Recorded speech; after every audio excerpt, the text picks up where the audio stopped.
It's really hard to describe how difficult the circumstances are for living out here in Skid Row. There are so many people who are battling mental illness. A lot of people got triggered just by seeing us with our cameras. You're gonna get your killed on Skid Row about that camera. We've seen syringes in the street. We've seen feces in the street. You can smell the lack of sanitation. So not only is this a major homeless crisis, it's a public health crisis and a mental health crisis too.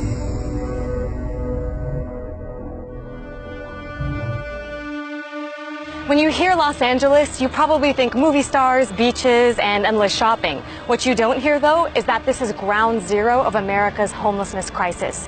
I'm on Skid Row, which is the epicenter of it, and I'm about to tour these 50 square blocks where folks have hit rock bottom. LA's homeless population is exploding. The number of people living on the streets and in shelters has soared by 75% in the past 6 years. There are up to 60,000 homeless people in LA County on any given night. The largest concentration of them live here on Skid Row, a sprawling tent city in the heart of downtown LA.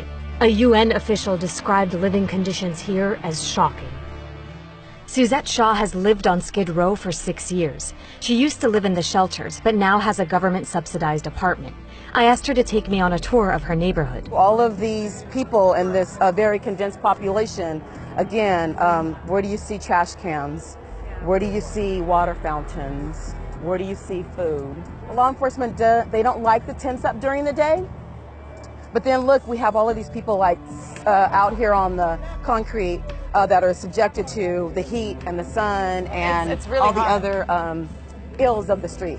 Just a block away, police closed off the street as workers conducted a massive cleanup of the sidewalk. Tell me what we're seeing right now. So this here are the hazmat street cleaning teams that come out and they do street cleaning. And it's periodically done. They have been known at time to confiscate people's belongings from their prescription drugs to sometimes people have like birth certificates and all of that mixed in. But along with that, people are carrying a lot of other personal items that are deemed hazardous, and therefore they end up throwing them away. The street cleaning is done ostensibly to stop the spread of diseases, as living in these encampments poses several human health risks. There are only 9 public toilets for about 2,000 unsheltered homeless people on Skid Row. Most don't have soap, toilet paper, or paper towels. Porta potties used to be here, and they took them out.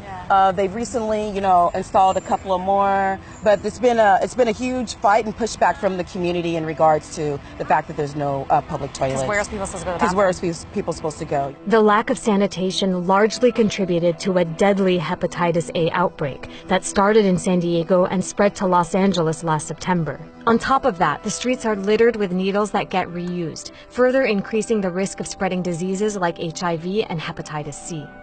It's estimated that more than half of homeless people in LA County struggle with substance abuse, and about a quarter suffer from mental illness.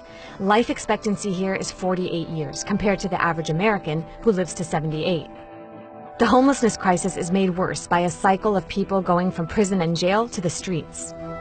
They don't qualify for food programs, housing, and so forth. And so then that puts them at the mercy of being on the streets. And once here, they face further criminalization from law enforcement. We saw a heavy police presence on Skid Row, and while it's meant to deter violence and crime, residents here feel targeted. Police give tickets for minor things like jaywalking, and when people fail to appear in court, an arrest warrant is issued.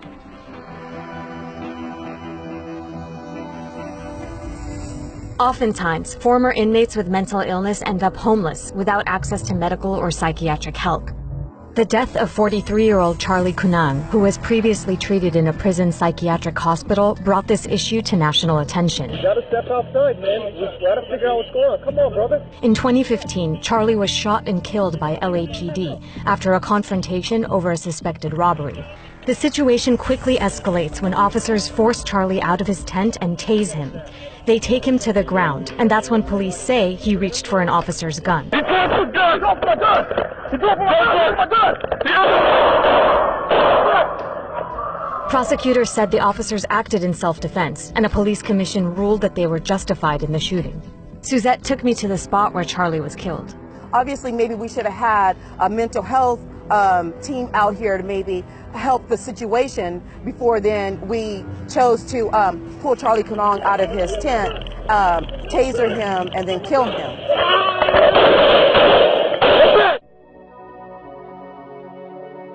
Women are a growing population on Skid Row. 9 out of 10 women here have experienced physical or sexual violence in their lifetime. I actually felt preyed upon at times because if you're a woman living out here, then you must be a prostitute. You must be a hoe. Women have to become tough to survive Skid Row, even with each other. The irony of Skid Row is that it exists against a backdrop of glittery downtown LA.